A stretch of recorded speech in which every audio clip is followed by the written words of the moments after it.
Well, well, well. Happy holidays, happy Hanukkah, happy everything that you celebrate. Kwanzaa, Festivus, I don't care. This is Dave Stevens coming to you from the home office in Bristol, Connecticut, from the land of the misfit toys. And why not? I'm one of the biggest misfits out there. But let me bring in my other misfit toy from the land of Duluth, Minnesota, where it's much, much colder. He knows where those misfit toys come from. Troy Geary. Troy, how are you doing tonight, my friend? I'm a little cold today, but I'm doing great. Yeah, and you can tell that you're all dressed up and bundled and everything. And we here in Connecticut, it's still not too much like that. But from that Christmas music you hear in the background, that means we are in a very festive mood. And tonight, I want to celebrate. I'm just going to go ahead and bring in our guest tonight. He's only a three-time NBA champion. He played with a little team called the Chicago Bulls back in the day. And he also played his college ball at Iowa. He had his number retired. Now he's an agent. I've got a commercial I'm going to embarrass him with a little bit later. He's been all through everything in his league. But BJ Armstrong joining us. BJ, thanks for taking some time to join us tonight on Geary, Stein and Stevens. Oh man, I really appreciate it. It's been a long time coming, and I had some technical difficulties, I think, last week, but I'm here this week, so it's all good. Pleasure to be here. And by the way, I'm feeling really bad. You guys are in the holiday spirit, and I have yet to get started yet. So, but I have a Hey, couple of days. you've got the white and the green behind you. I see Larry Bird and Magic Johnson and Michael Jordan. So we'll give you a pass on who has a better background for the show, Troy, me, or you. But man, dude, right out of the gate, I got to say, do you ever age? I mean, you have looked young from when you were at Iowa. So it's like, what's your secret to your beauty? I wish I had secret, just good genes from my parents. So I got to thank my parents for that. And I have no idea, but it's been around a long time. I wish I felt the way you just mentioned here, but I'm 55 and I definitely feel Wow.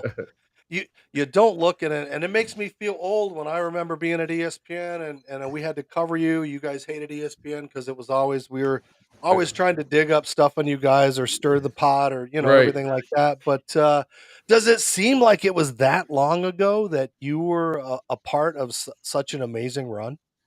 Well, it does. It really does seem like a long time ago. And watching the game, because I'm always trying to stay current in how the game is played, and you're watching the game evolved in the way it's played today, and the way these guys shoot the three, the pace at which the game played. So it seems like an eternity, when we was out there playing and looking at those photos. You go, wow, that was so long ago. But it's a great game today, and I'm enjoying watching it. Those were fun times playing against those Nick teams and the Bulls, and the Pistons, and all of those times. So those are great times, great memories, and but I enjoy watching the game today and watching these guys play. I mean, you watch Steph Curry and all these guys, the way they play.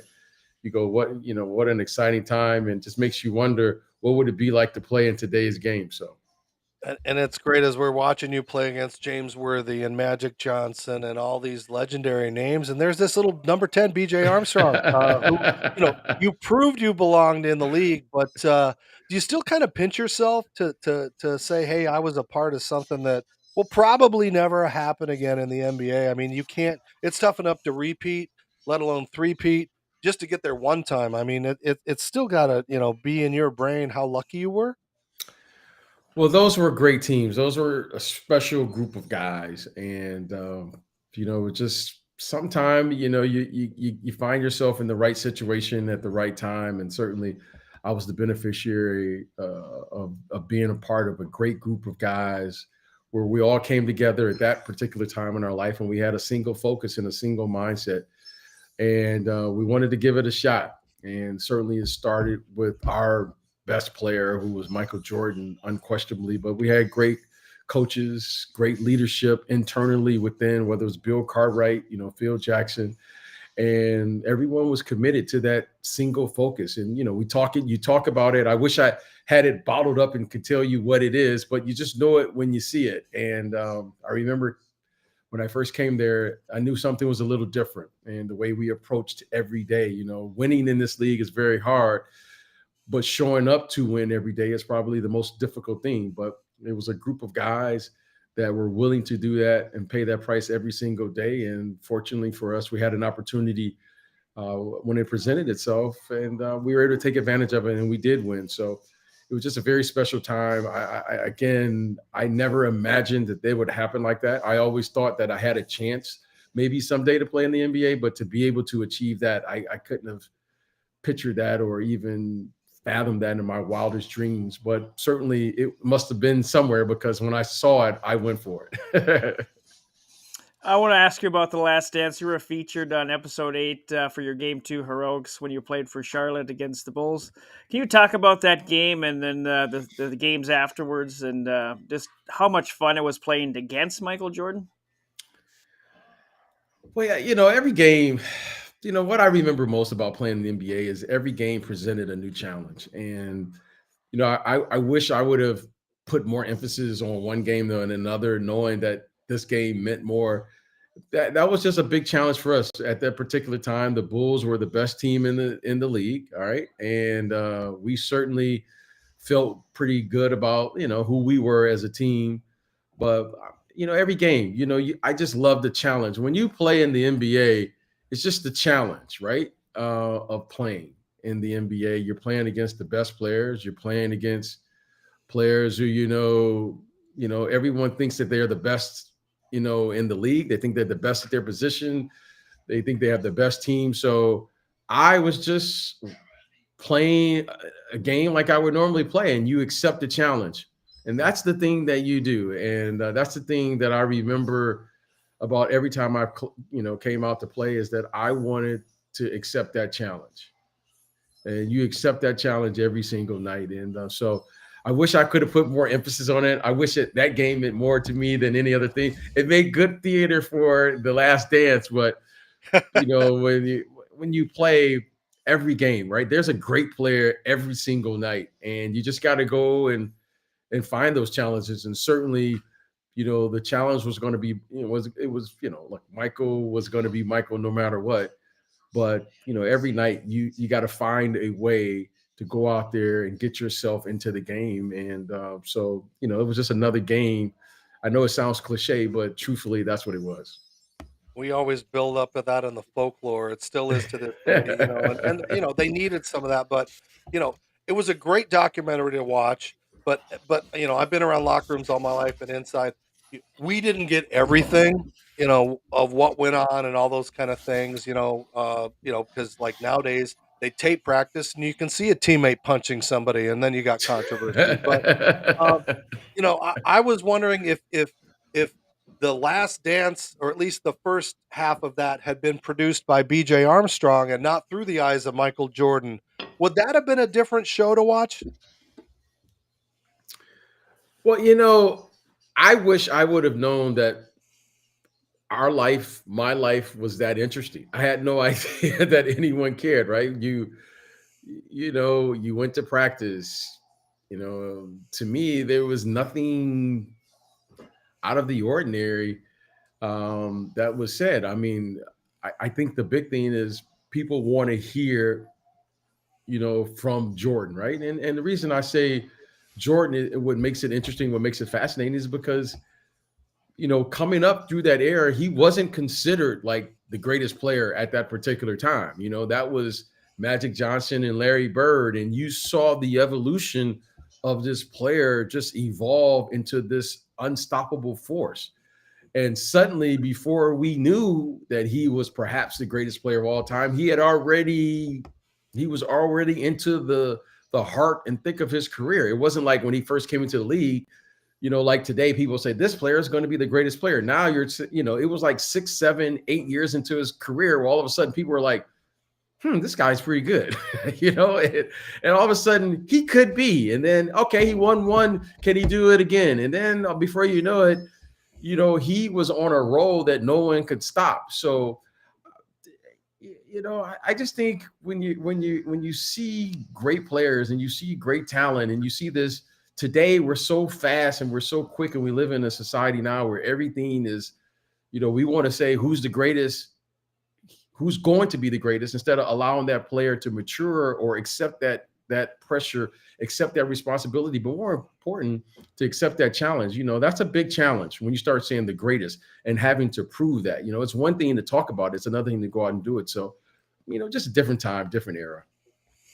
For listeners that don't know, you grew up in Michigan. Can you talk about your recruiting process and how you ultimately decided on the University of Iowa? Yeah, well, going to it was simple. Michigan was really good, and I probably wouldn't have played a lot there in my first couple of years. And then Michigan State, they had this guard by the name of Scott Skiles, who was clearly one of the best players in the Big Ten. I think he was like a sophomore or something at the time. And so I'm just looking to really find a place that I could call home and give myself a chance. And I went out there to visit, and it just fit me. I just every visit I took or I was able to go on, I just did it with an open mind. And when I went out there to Iowa, I remember it just felt like home. So Iowa's always been a second home to me. They've been great to myself and my family. I try to get back there at least once a year. So and have an opportunity to play in the Big Ten, right? Growing up in Michigan, I always followed the Big Ten, Michigan and Michigan State and Ohio State. And so to be able to play in the Big Ten was a thrill of a lifetime, and have an opportunity to play was great. Get a great education. So it really fit everything that I was looking for. And it turned out to be probably one of the best decisions I've ever made. I mean, what did it mean? I know you've been in the NBA and you played against the best, but to get your number retired and to be in that echelon at your own college, I mean, what did that mean to you? Well, just such wonderful people. And anytime something happens for me like that and get a number retired, I think of all the people in my life that played a part for me to get there, right? I think of my parents, I think of all the coaches, all of the teammates, my neighborhood, all of the coaches that I had playing in youth league. So it's really a thank you to all of those people, more so than myself. I mean, I know I received the award in my name and jersey, but truthfully speaking, it's all those people, right? My family, having my kids now, my kids like, Dad, did you really play in the NBA? My kids, they don't believe it, right? I'm just dad.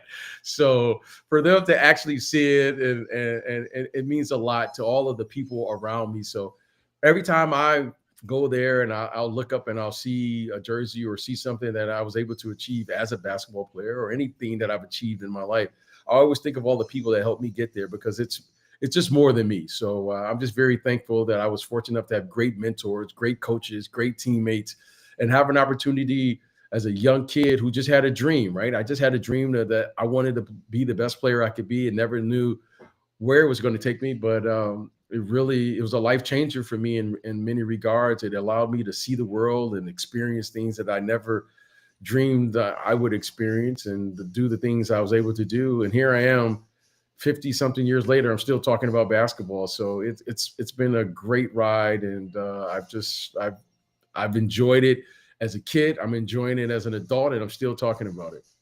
Well, we're glad you're here. 3-time NBA champion BJ Armstrong joining us on the Geary, Stein and Stevens. We'll come back. We'll talk a little more about his memories of the NBA and maybe pick his brain about some of these current players. So don't go away. We got to pay some bills. Merry Christmas, Pete. Merry Christmas, Mom. I think there's one more present for you. It's a Manscaped package with lotions and sprays and trimmers. And where's the lawnmower? Hey, there's a note. Dear Pete, may you have a Merry Christmas and a smooth New Year.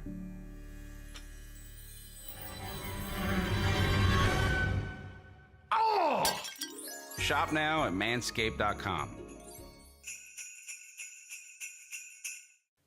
Hi again, everybody. Dave Stevens from the Geary, Stein and Stevens Show. And I'm on the road a lot covering professional teams like the Philadelphia Eagles here in this beautiful stadium, but I don't have a lot of time to eat. What I do use, though, is Athletic Greens One. It's a great supplement that you can use every day to get that nutrition that you're missing. And you know what? If you're drinking those energy drinks, those monster drinks, those add up, where this costs just $3 a day. It's got over 75 vitamins and nutrients in it that it would take you so many pills and bottles to take, but it's all right here. You just put a couple of scoops in with the water, you mix it up with either lemon juice or what I like to use with frozen fruit. It tastes great. It makes you feel good. And of course, it is going to make you live life better. So Athletic Greens 1. If you want more information, go to athleticgreens.com/GSS. They'll give you a year's supply of vitamin D if you go to that website. So continue to follow Stevens, Stein, and Geary, or Geary, Stein, and Stevens, wherever you go. But make sure you're taking Athletic Greens 1.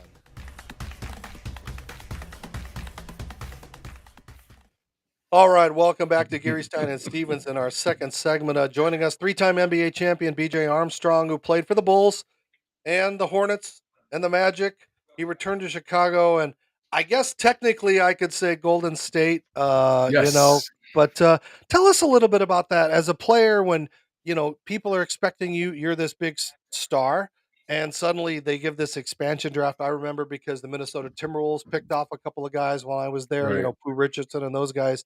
And you've already been part of something huge. You don't want to go to rebuilding. So what was that thought process when you went to Golden State, or obviously didn't go to Golden State and ended up, I'm sorry, for Toronto and then going So to right, Golden go to State? go to state. Well, what you just threw a name at me. Pooh Richardson. I remember. I can remember the broadcast. The late great Stuart Scott. He would always say, "Knock, knock.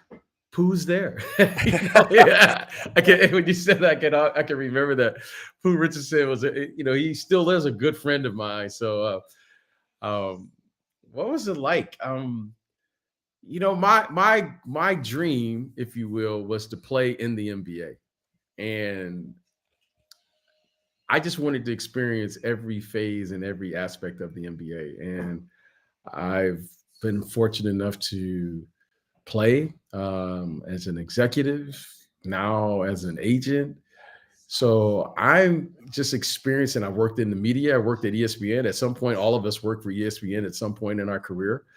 So I've experienced a lot of aspects of this sports entertainment industry. So for me, playing in the NBA was a thrill of a lifetime. And I was just happy to learn everything, right? I experienced the highs of this league. I experienced what it was like to be picked in the expansion draft, being the first pick of the Toronto Raptors at that time, then going to a team that was trying to get into the playoffs, the Golden State Warriors, get back to where they were at one time. And then I got traded to play for the Charlotte Hornets and go down there and play and get back into the playoffs. And so I experienced the entirety of what the NBA had to offer. And that was great. I learned every step of the way. I can't tell you one was better than the other. Obviously, more people like to talk about my experience there in Chicago, right? Everyone loves a winner. But truthfully speaking, my most valuable experiences were the ones where I did win, because I got a chance to see the real NBA. And, great players like a Jordan, like a Pippen, and those guys, they're good. They're exceptionally good. Every player is really good in the NBA, but there are exceptional players, and certainly those two, along with a great number of other players. The Magic Johnsons, Larry Bird. You can see those guys. These guys, have an opportunity to play every single night against one of these guys. Right? It was just a thrill for me, and just like one I cherish. So I learned so much, and I'm still learning today. And to be a part of the NBA, even in the capacity that I am, is great because I get a chance to see it. I still go to games. I still talk to players and talk to coaches and executives how to build teams. So it's a lot of fun.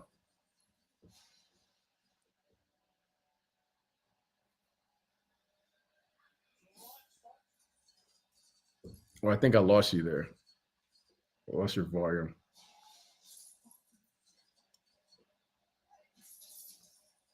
Sorry about that. We have a little issues with Troy. He'll pop back in. Let's see if you're there. Troy, do we have you? We've lost Troy's audio for some reason. I don't know why he was just there.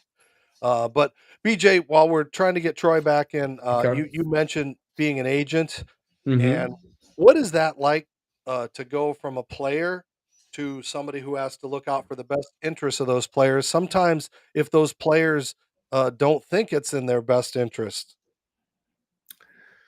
Well, the one thing that really got me interested in possibly doing something like becoming an agent was I began to see how young the players were coming into the league. And, most of the players back in that era, they were going to school for a minimum of 2, 3, 4 years.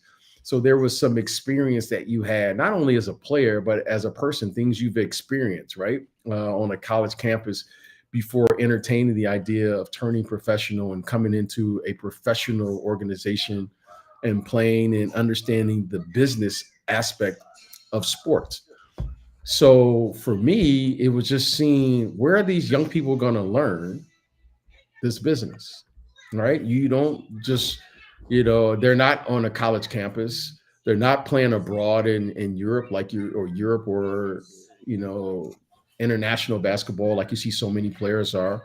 Where are our young players talking about the domestic players going to learn how to play other than coming to the NBA and just playing and really just relying on their talent to carry them through until they really understand the balance that it takes to be before you become a great player. You got to understand the business part of this. So for me, it was just a matter of accepting that challenge and saying, you know what, if I was a young kid at 18 and suddenly for whatever reason I chose to come to the NBA, where am I going to learn? Who am I going to learn? Who's going to help me to get where I need to be? Because I'm not going to learn it just at practice at an NBA practice. I have to learn and get caught up to speed on the other aspects of this, which is the personal side of the business, which no one talks about. So to me, it was just a natural progression, a natural flow to what needed to happen, because you're seeing so many young people, make this move. But really, when you look at it, where are you going to learn how and what's expected of you once you make that decision? So it was just a natural, for me, it was just a natural thought of understanding all the challenges I had to face. And I went to school for 4 years, and there were a lot of things I didn't know then. I couldn't imagine what that would be like if I had, made that decision at 18. I want to ask you about the 1994 All-Star game. Can you hear me, BJ? Yes. Yeah. I hear Okay. you. I hear you. You're back. You were one of the top vote getters, and you named a starter. The game was right down the road from me here in Minneapolis. Mm-hmm. Can you talk about that experience and what was that weekend like? Again, it was one of those things where, every year, my dad and we would watch the All-Star game. It's kind of like our thing that we would always do. You watch the All-Star game and your favorite player, right, would play, and you would, oh man, I can't wait to such and such and such and such. And then you would see who would win the NBA, MVP of the game. And, you would see those things, right? And then suddenly I was there and it was like, okay, this doesn't seem right. It just, it was like, I remember sitting there with my parents and it was just like, wow, how did I get here? And again, you look and you saw all these great players and you saw all these great coaches, and, it was, I'd always dreamed of playing, but then suddenly I saw the marketing and all of the business things that come with the NBA and why great players and how they carry the league. And you just saw it all. It wrapped up into the weekend. So it was fantastic. Loved it. Enjoyed playing. And again, you stepped out on the court, and I remember I was thinking, wow, what a moment, for this young kid who I just wanted to have a chance to play in the NBA, let alone a starter in the NBA, All-Star game. That was a treat. That was just an added bonus, right? Of playing in the NBA. Certainly one I'll always remember and cherish. But again, I was able to do it with all of my friends who drove up from Iowa, all of my friends from Chicago, and of course my family came up from Detroit. So it was great. It was a great location for me. I know most people like to go to warm weather cities, but for me at that time, being in Minnesota was great because it was close proximity to being in the Midwest where I'm from. So it was fantastic. And my memory of that All-Star game was sitting under the basket, and Isaiah J.R. Ryder won the dunk contest with remember that, under his leg and threw around. Yeah. That was just a magical weekend. And I just remember, this is how old we are. We had was it Maleem Bollock from Blossom and all those kids running around, and Chris Cross and all those people that were there Chris part of that week. Do Cross. you remember that? So, Yeah. yeah, wearing our clothes backwards and things like Yeah. that. And we lost Troy for a second, and I know, Troy, you wanted to follow up the question as far as the agent. Throw that in real quick, because while we still have him, I'd be interested who he's representing, Troy. You represent some notable clients, including Derrick Rose. In your unbiased opinion, is he a Hall of Famer? Well, yeah, he is a Hall of Famer. And the reason I said I can't recall a player, at least right off the top, who has been the MVP of this league, been an All-Star multiple times, and is not in the not in the Hall of Fame. So I think Derrick Rose is an MVP. I think what he's done for this league, being the youngest MVP ever, and what he's been able to achieve throughout his career, and being year 15, which is a feat in and of itself. So I think he is a Hall of Famer. I mean, he is just a terrific young man, a phenomenal career. And, you just have to think what his career, I mean, he's achieved so much. He had an amazing career, and he still has years to play. But you just always have to think, there's some players like, when you think, what if Grant Hill doesn't get hurt? Brandon Roy, for instance, is another player. Bill Walton, you think, his career due to injuries. And then you think, man, if Derrick Rose, what could have been? And he was just such an incredible athlete. What he was able to do. I mean, he captured your imagination how he played. He played with such energy, and the way he attacked the rim. When I watched this kid, Ja Morant, he has some similar things that he does, the way he plays. He's a high flyer as well. They're different players, obviously, but you just have to think, what could have been. And so I do think he's a Hall of Fame player. I think he's had an amazing career. Injuries are part of the game. We've all sustained them. And I tell you what, I've never been prouder of a player for the injury that he did sustain at in that moment of his career, and be able to come back and really figure out how to, really transition and really figure out how to play a different way and be a very effective player. So I really believe that he deserves to be in the Hall of Fame, what he's been able to contribute, and certainly, the respect that he's gained from his peers and the fans throughout the world, I think speaks for itself. And BJ, you know what it was like to have a long career. So I watch him on that bench, not playing due to injury Mm-hmm. or whatever, coaches. And then now we hear, is he going to go to Lakers for Westbrook? I mean, how do you mentally help him as an agent? How do you help him to deal with all these things that suddenly he didn't have to deal with before because he was the man? Yeah, I think everyone gets caught in. It's kind of like when you go when you go to the movies, right? You go to the theater and you go to the movie. Everyone's watching the movie from the viewpoint of the lead character. Everyone's watching the game. When you step into this professional life, you have to understand the business you're walking into. And as much as everyone has this dream to be the player, right? No one goes to the park to practice their defensive slides. No one goes to the park to practice taking a charge. Everyone goes to the practice and goes 3, 2, 1. They make the shot and you run off and everyone's screaming your name. So, he lived that, and that's rare. Okay, everyone dreams of being the star, but truthfully speaking, 95% of us are role players that come into this league. That's how it is, right? There are exceptional elite players, the Larry Birds and the Kareems and the late Moses Malone and Elgin Baylor and Wilt Chamberlain and all those guys. But most of us, you have to find your role within this business.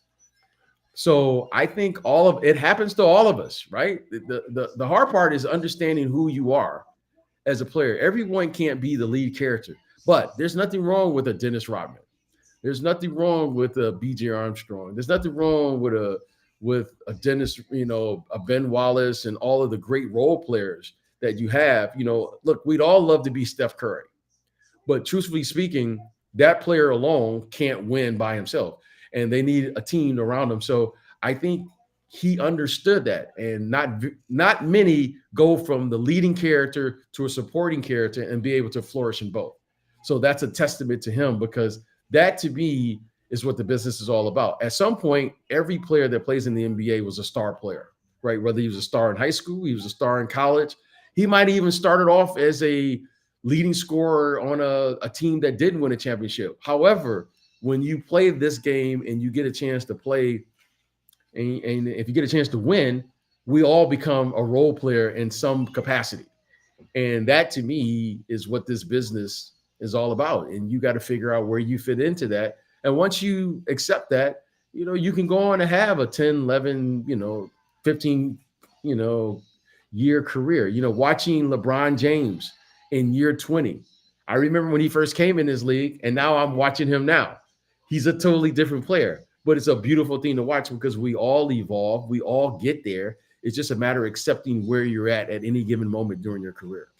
Well, you mentioned him, so I got to bring him up. We could probably do a half-hour show on him, but the Worm. What was it like to be a teammate? How much of that was a show? How much was created? And how would you describe that guy? Yeah, I didn't ever play with Dennis. I played against Dennis for many years. I will say this, the distractions, the hair and the tattoos and the earrings and all those things, that was the distraction. That was part of the show. There's a thing in the NBA, and I learned a long time ago. They don't call it show, and they don't call it business. They call it show business. Okay. And Dennis understood that better than all of us. Okay. He understood the show business. He understood basketball, and he understood where the two met. And if you got distracted with the hair color, if you got distracted with the earrings, if you got distracted with the tattoos, but never forget this: Dennis Rodman came out and got 20 rebounds a night. Dennis Rodman was, without question, if not the best defender in the league, he was certainly one of the most elite defenders ever in the history of the NBA. So when you got caught up in all the other things, you forgot how good he really was and how dedicated he was. He was one of the most well-conditioned athletes I've ever seen. So he understood show business. He understood it. He understood it better than most of us. And he never, ever allowed that to get in the way of what he was there to do. And all that was going on. Yes, it was fun. It was fun to watch. What is his hair going to look like? What new tattoos he got? He was the bad boy, and he did all these things. He dated Madonna, da-da-da-da-da-da-da-da-da. But he got his 20 rebounds. He always guarded the other team's best offensive player, and he won games. And without him doing all those things, all of the other stuff never worked. So, I tip my hat off to him, because he didn't allow that to get in the way of what he was there to do. And that man won, 5 championships or something? I know he won, 2 in Detroit, 3 in Chicago. Okay, and all the other stuff was just part of the act, But how many people could actually do that? So he was one of the great players, okay? Not just he was a character. Yes, he was a character. He did have personality. He was very, a lot of times you wanted to see what he was doing. Who was he dating? He understood that. I mean, the guy was he was getting married, and he was doing all types of things, right? He wore a wedding dress in New York City.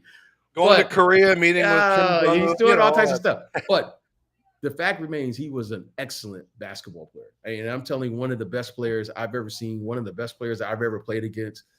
And he understood that everyone couldn't be a star. And he was a star in his role, though.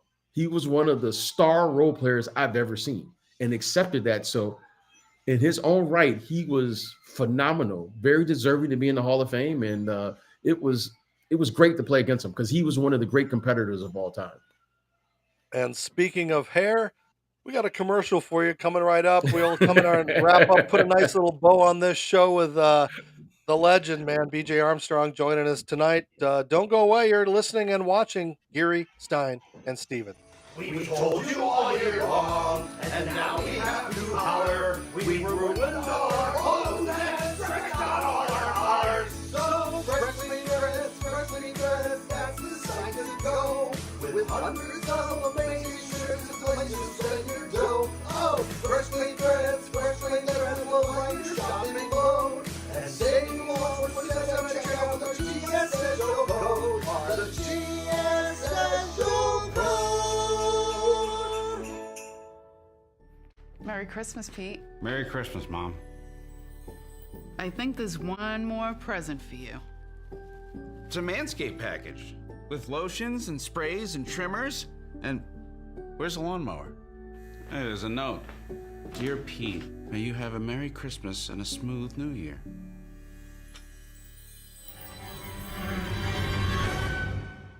Oh! Shop now at manscaped.com. There's still time. There's still stocking stuffers if you want to groom everything down below. I love the product. It makes my beard look good. BJ, you didn't have any of that kind of stuff back when in your day where, I mean, you guys had a razor and people would do your hair and stuff like that, right? I love the commercials. I'm not a big commercial guy, but you have the greatest commercials I've ever seen. Oh, thank you very much. Oh, by the way, BJ, speaking of commercials, I think I remember I've got one up my sleeve for you. Oh. Do you remember you and Dan Marley putting this thing together? So we're watching a Lego commercial. I find Egos offensive because I have no Legos, but do you remember doing that thing? Yeah, I do remember. I do remember doing this. Well, that must have been fun. I mean, not many guys get to have commercials like that. So I had to put you on the spot a little bit. You've been such a good sport. I know. It's so embarrassing. My colleagues at work, they pull this stuff up. My kids see it. Yeah, my wife sees it. She goes, "What were you thinking?" Like, I don't know.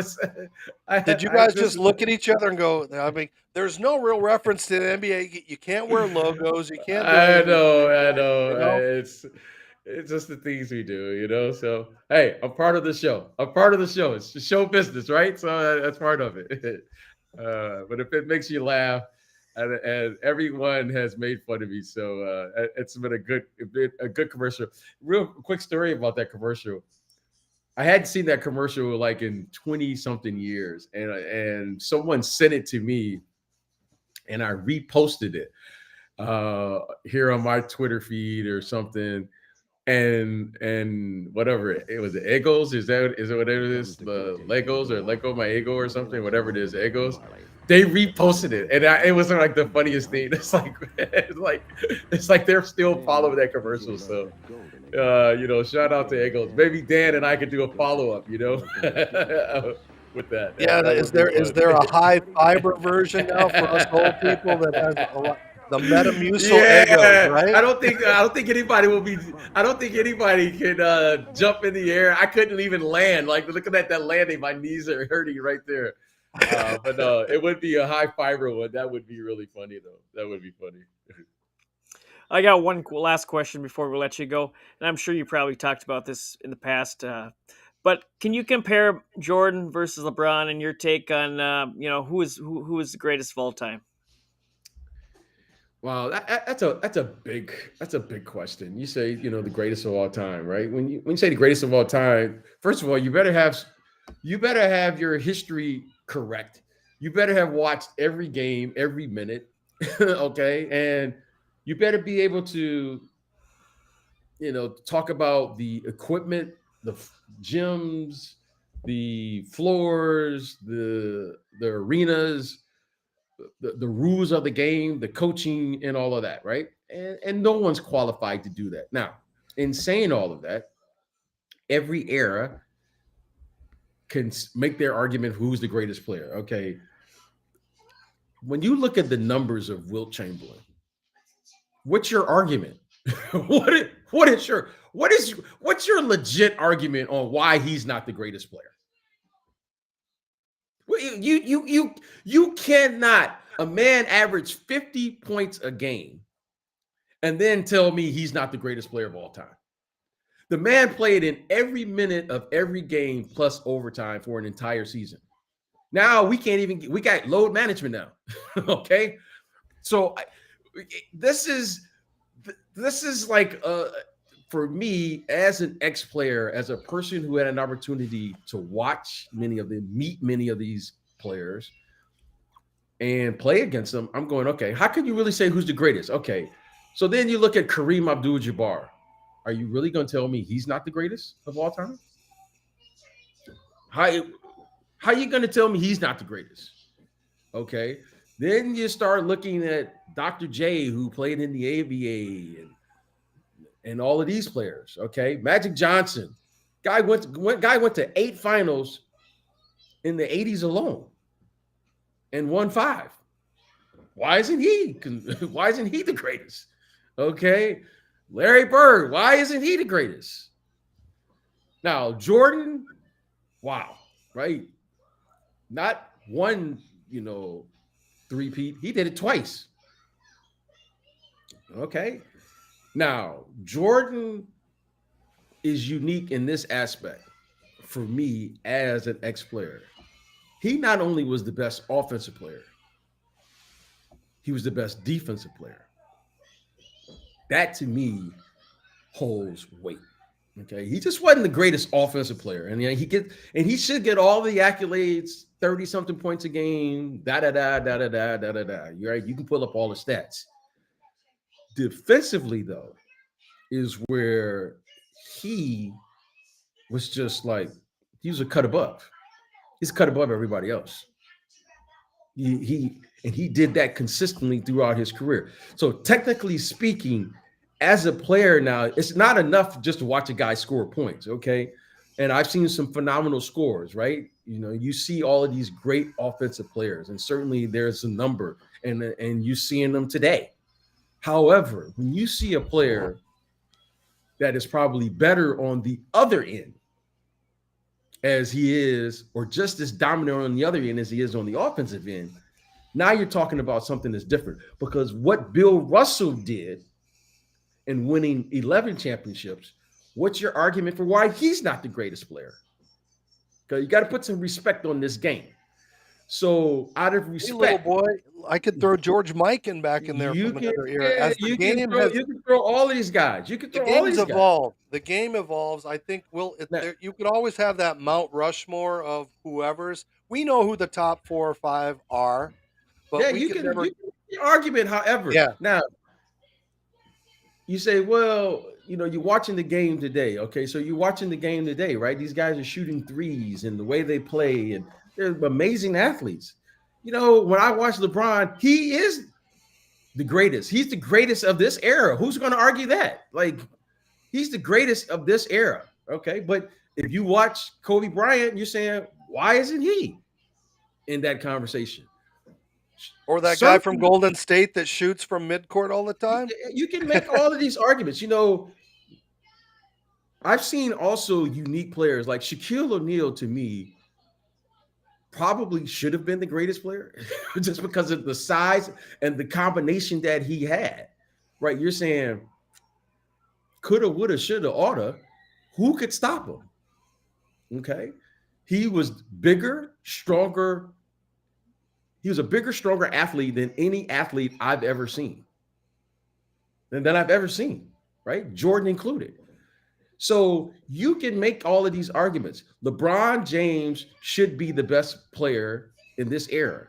But for you to say and put all those other players and you put them all on the floor, hey, that to me is what makes this great.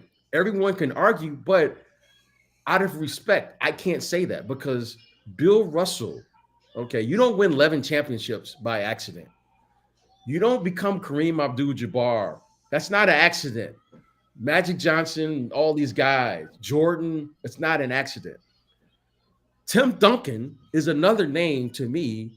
How could you not have him up there? The guy wins what? He goes to the 6 NBA finals and he wins 5. When you say 5 greatest players, Tim Duncan won more games in the history of the game in a period of time than anyone ever in the NBA. So if he's not on the Mount Rushmore, then who is on the Mount Rushmore? Okay, so all of these things, I just say, who should be considered the greatest of all time? All of these players. I don't have to say this guy is better than this guy, but I can certainly say this. When you put the combination of these players on what they were able to achieve on both ends of that floor, it becomes clear to me. It becomes clear. Okay. This isn't, you don't play just the whole game on offense and you don't play the whole game on defense, but the combination of the players who were able to dominate on both sides of the ball, that to me, as a player, as an ex-player, as a person, I'm still learning the game as well. I don't consider myself an expert, but I do consider myself well-rehearsed in understanding and respecting this game.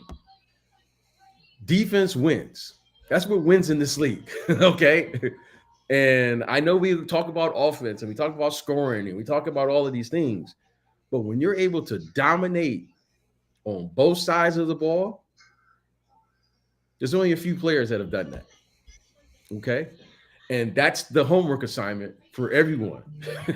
It's just go and it'll become clear to you who should be on that Mount Rushmore. You don't win by accident here. You don't beat a team 4 out of 7 times in a playoff series by accident. In the NCAA tournament, okay, you got hot for 40 minutes and you can win a game, right? There you can get an upset. You're not going to upset someone 4 out of 7 times, to win a playoff series. So, shout out to all of those players. It's amazing players. Watching all of these guys, it's a thrill of a lifetime. And most importantly, they're the best in the world. But when you start talking about the greatest, then it'll become clear to you as you begin to comb through it and see how dominant a player can be on both sides of that ball, because it's only a few that can do that. This is a quick follow-up question. That how different would your game be today? How different would my game be if I was able to play in this era?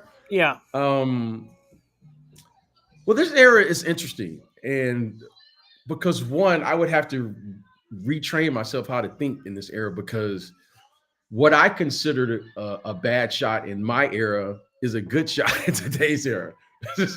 Because these guys shoot so quick in the shot clock. I don't know how I would be in this era. I really don't, because I learned how to play the game totally different than the way they play today. And because of that, I don't know if I could just come down and just, like, these guys just come down and just shoot. Okay. They just come down and just shoot from distance. And that's encouraged in today's game. However, it's hard for me to watch. Like, I love watching Steph Curry play because I've never seen a player shoot and play with that much freedom from that distance. So it's like a new learning curve for me. Like, I can't imagine playing with the players I played with and I just came down and shoot from like the hash mark and everybody's like, good shot. Like, that doesn't even register to me, whether I made it or not. Like, I played the game a totally different way. So I don't know how I would play in today's game. I don't, because first you got to have pro basketball is different than playing as an amateur. Amateur, you can depend on your physical talent. As a pro, I got to figure out how to play with the other, 4 people on the floor, and we got to play with the purpose. I mean, because I'm a pro, right? My goal as a pro, or at least when we play, was every time you play or every time you come down is to get a good shot. Well, I don't know if those shots today are good or bad, but these are the shots that they are encouraged to shoot. So I really couldn't tell you how I would play in today's game. I would be, I don't know. I honestly, because I can't see myself doing that. I don't even know what that would feel like to just shoot that early on the shot. Well, BJ, we're so glad you spent a little time with us tonight, and we're glad our audience is listening and watching. We hope you guys will start catching us on yourhometv.com. You can catch the episodes of Geary, Stein and Stevens and watch our new friend BJ Armstrong and see what he went through in the NBA. And if you're sitting around at home during the holidays, just type in yourhometv.com. Check us out and listen to us and watch, because we have fun. And I know, BJ, I hope you had some fun with us tonight. Yes. It was wonderful to have you be a part of our show. We didn't embarrass you too much with the Lego commercial, Ego commercial. I say Lego. I'm Lego. Ego. I don't know. It's something. Whatever. But thanks a lot for joining us. Troy, final thoughts? I just want to appreciate you taking time out of your busy evening to join us. Thank you, my friend. Appreciate it. Hopefully we can do it again.